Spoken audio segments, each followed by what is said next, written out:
दोस्तों, आप लोगों ने सुना होगा कि भारत ने पेट्रोल में 20% इथेनॉल मिलाने वाले अपने लक्ष्य को 5 साल पहले ही पूरा कर लिया है और मोदी सरकार इसको अपनी एक बड़ी उपलब्धि भी बता रही है। लेकिन सवाल ये उठता है कि जब पेट्रोल में 20% इथेनॉल मिलाया जा रहा है, जिसका प्राइस काफी ज्यादा कम होता है पेट्रोल से, तो फिर पेट्रोल के दाम सरकार क्यों नहीं कम कर रही है? इन्हीं सब सवालों के जवाब मैं आपको इस वीडियो में देने वाला हूँ। तो सबसे पहले ये समझ लीजिए ये E20 होता क्या है। उसके बाद मैं आपको आगे की चीजें बताता हूँ कि सरकार आखिर यहाँ पे क्यों पेट्रोल के दाम नहीं कम कर रही है, इसका आपकी गाड़ियों के ऊपर क्या प्रभाव पड़ रहा है। तो ये जो E20 आप सुनते आते हैं ना, इसमें होता है कि 20% इथेनॉल मिलाया जाता है और 80% पेट्रोल होता है। साल 2023 में मोदी सरकार ने ये योजना शुरू की थी और उस समय सरकार की तरफ से कई इसके फायदे बताए गए थे, जैसे कि इथेनॉल मिलाने से भारत की जो कच्चे तेल के ऊपर निर्भरता है वो खत्म हो जाएगी, क्योंकि हम लोग ज्यादातर 85% जो कच्चा तेल है वो बाहर से ही खरीदते हैं। इसके साथ ही ये बताया गया था कि किसानों को इससे बहुत ज्यादा फायदा होगा, क्योंकि इथेनॉल को बनाने में गन्ने, कच्चे चावल और अन्य फसलों का उपयोग किया जाता है। तो ऐसे में जो किसानों के गन्ने बच जाते थे मिलों में, जिनका उपयोग नहीं हो पाता था, उसका सरकार यहाँ पे इथेनॉल के लिए जो है उपयोग कर लेगी। तो किसानों की पूरी तरीके से जो फसलें थी वो यूज हो जाएंगी इस इथेनॉल के प्रोडक्शन में सरकार के। तो किसानों को इससे फायदा हो जाएगा, क्योंकि जो फसलें मिलों में नहीं यूज हो पाती थी उसको सरकार ऐसे इथेनॉल बनाने में यहाँ पे यूज कर लेगी, जिससे किसानों को फायदा हो जाएगा। सरकार को ये फायदा हो जाएगा कि उन्हें बाहर से कच्चे तेल को खरीदना नहीं पड़ेगा। तो जब ये स्कीम लाई गई थी तो ये सारी चीजें यहाँ पे बताई गई थी, क्योंकि इथेनॉल जब जलता है तो उससे प्रदूषण कम होता है। तो ये जो वायु प्रदूषण बढ़ता जा रहा है इस समय इंडिया में, इसको भी कम करने में जो है मदद मिल जाएगी अगर हम लोग इथेनॉल का यहाँ पे यूज कर लेते हैं पेट्रोल में। और इसका इनफैक्ट फायदा हमें देखने को मिला भी। किसान भाइयों को अपने फायदा भी हुआ जब सरकार ने इथेनॉल ब्लेंडिंग शुरू की, तो किसान भाइयों को इससे फायदा हुआ। सरकार को जो बाहर से तेल खरीदना पड़ता था वो नहीं खरीदना पड़ा। और इसके साथ ही जो वायु प्रदूषण होता था जब 100% पेट्रोल जलता था, अभी 80% पेट्रोल जलता है और 20% इथेनॉल मिला होता है, तो वायु प्रदूषण भी धीरे धीरे कम होना शुरू हो गया।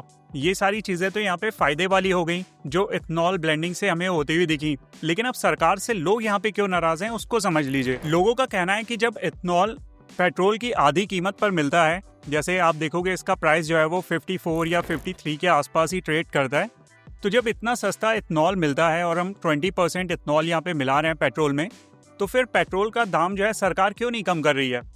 अगर आप 2021 की CNBC की एक रिपोर्ट देखिए तो वहाँ पे ऐसा दावा किया गया था कि अगर सरकार पेट्रोल में इथेनॉल मिलाना शुरू कर देगी तो जो पेट्रोल के दाम है वो लगभग 8% तक कम हो सकते हैं। लेकिन यहाँ पे तो उल्टा हो रहा है, पेट्रोल के दाम तो लगातार बढ़ते जा रहे हैं। अब तो 100 के ऊपर भी हमें पेट्रोल ट्रेड करता हुआ दिख रहा है। तो इस वजह से यहाँ पे लोगों के बीच में आक्रोश है, उनको गुस्सा है कि आखिर सरकार यहाँ पे इथेनॉल का यूज भी कर रही है और पेट्रोल के दाम भी कम नहीं कर रही। मैं आपको ये भी बताता हूँ कि आखिर पेट्रोल के दाम कम क्यों नहीं हो रहे हैं। एक और दोस्तों इसका जो है निगेटिव इम्पैक्ट जा रहा है कि जब 20% इथेनॉल यहाँ पे मिलाया जाता है पेट्रोल में, तो पहले जो गाड़ी माइलेज देती थी वो कम दे रही है। मतलब यहाँ पे यह है कि आप जेब से तो 100 रुपए का तेल डरा रहे हो 1 लीटर। ऐसे में अगर आपकी कोई गाड़ी है, मान लो 20 किलोमीटर चलती थी पेट्रोल के ऊपर जब 100% पेट्रोल होता था, अब जब इथेनॉल मिल के पेट्रोल मिल रहा है तो वो गाड़ी का जो एवरेज है वो भी कम हो जा रहा है। मतलब पहले आपकी गाड़ी चलती थी 20 किलोमीटर, अब आपकी कार वहाँ पे 17-16 किलोमीटर ही चल रही है। तो ऐसे में लोगों को पैसे तो सेम चुकाने पड़ रहे हैं और उनकी गाड़ी यहाँ पे कम किलोमीटर ट्रेवल कर पा रही है। तो इन सारी चीजों को देखते हुए लोग अब यहाँ पे नाराज होना शुरू हो गए। और साथ ही आपने ये भी देखा होगा कि नितिन गडकरी जी ने अभी एक बड़ा ऐलान किया है कि आने वाले समय में E27 पेट्रोल लाया जाएगा। मतलब कि यहाँ पे 27% इथेनॉल को मिलाया जाएगा और रेस्ट जो है यहाँ पे 73% पेट्रोल का यूज किया जाएगा। अगर ऐसा हो जाता है तब फिर तो आप समझ सकते हैं कि गाड़ियां और कम एवरेज देंगी और हम लोग अपनी जेब से तो उतना ही पैसा दे रहे हैं पेट्रोल के लिए, क्योंकि सरकार यहाँ पे दाम कम नहीं कर रही है। इन्हीं सबको देखते हुए मामला एक समय एकदम गर्म होता हुआ दिख रहा है, क्योंकि जनता को अब समझ में आ गया है कि पेट्रोल की कीमत घट नहीं रही है और इथेनॉल इस तरीके से जो मिलाती जा रही है गवर्नमेंट, इससे उन्हें तो कोई फायदा हो नहीं रहा है। फायदा किसको पहुंच रहा है? सिर्फ किसानों को और सरकार को। सरकार को कच्चा तेल कम खरीदना पड़ रहा है और किसानों की जो फसलें हैं वो यहाँ पे उनकी खपत बढ़ गई है, तो उनको तो पैसा यहाँ पे मिल ही रहा है, लेकिन आम जनता को यहाँ पे कुछ नहीं मिल रहा है। अब मैं आपको ये भी बता दूं कि ये जो पेट्रोल के दाम है ये कम क्यों नहीं हो रहे हैं, इसको भी समझ लीजिए। तो जो पेट्रोल और डीजल की कीमतें हैं वो इंटरनेशनल क्रूड ऑयल और टैक्स पे डिपेंड करती है। मतलब कि एक्साइज और वैट के ऊपर पेट्रोल और डीजल के दाम जो है वो डिपेंड करते हैं। लेकिन आपने ये भी सुना होगा कि पिछले साल सरकार ने एक्साइज ड्यूटी जो थी उसको बढ़ा दिया था। मतलब कि जो सीधा फायदा लोगों को मिलता है वो यहाँ पे नहीं मिल पाया। जैसे जो पेट्रोल के दाम कम हो सकते थे, एक्साइज ड्यूटी क्योंकि सरकार ने बढ़ा दी, इसकी वजह से पेट्रोल के दाम कम नहीं हुए। मतलब कि जो इथेनॉल ब्लेंडिंग से यहाँ पे आम जनता को फायदा मिलता वो सरकारी खजाने में चला गया।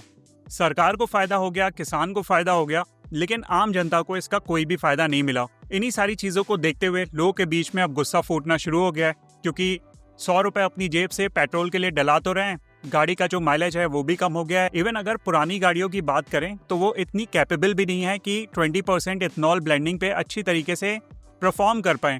इसकी वजह से उन गाड़ियों का जो परफॉर्मेंस है वो और ज़्यादा खराब होती हुई दिख रही है। अब जो इंजन आ रहे हैं वो तो तब भी कंपनियां यहाँ पे बेहतर इंजन बना रही हैं, फ्रेंडली बना रही हैं, E20 फ्रेंडली इंजन यहाँ पे बन रहे हैं।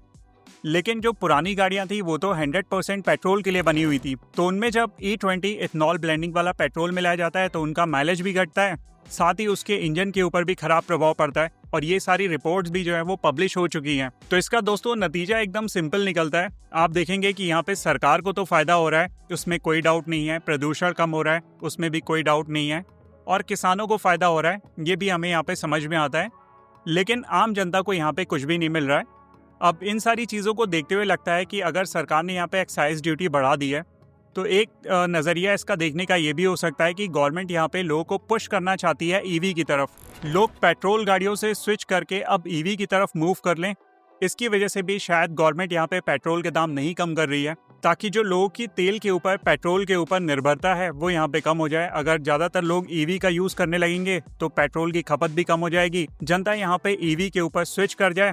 और आप ये भी देख रहे हैं कि सरकार ईवी के ऊपर अच्छा खासा डिस्काउंट भी देती है ईवी गाड़ियों के ऊपर। तो शायद सरकार यहाँ पे यही अपनी रणनीति लेके चल रही है, क्योंकि अगर पेट्रोल के दाम कम करने की बात की जाए तो जब तक टैक्स स्ट्रक्चर और प्राइसिंग पॉलिसी में कोई बदलाव नहीं होगा सरकार की तरफ से, तब तक यहाँ पे पेट्रोल के दाम तो नहीं कम होने वाले हैं। तो आप यहाँ पे गवर्नमेंट की इस स्ट्रेटजी को लेकर क्या सोचते हैं, मुझे कमेंट करके जरूर बताइएगा। इसके अलावा जितने भी मार्केट में मिथ चल रहे हैं कि आपका अगर इंजन खराब हो जाएगा तो उसका आपको वारंटी नहीं मिलेगी कंपनी की साइड से अगर आपने इंश्योरेंस कराया है, तो ये सारे मिथ हैं, इनके ऊपर रिपोर्ट भी पब्लिश हो चुकी है। वैसे आप यहाँ पे गवर्नमेंट की इस पॉलिसी को लेकर क्या सोचते हैं? क्या गवर्नमेंट को यहाँ पे E27 भी इथेनॉल ब्लेंडिंग मतलब 27% इथेनॉल मिलाना चाहिए पेट्रोल में? आप इसके बारे में क्या सोचते हैं, मुझे कमेंट करके जरूर बताइएगा। इस वीडियो में दोस्तों इतना ही रखता हूँ, फिर मिलता हूँ अगले वीडियो में। This is me Shalabh Dixit signing of.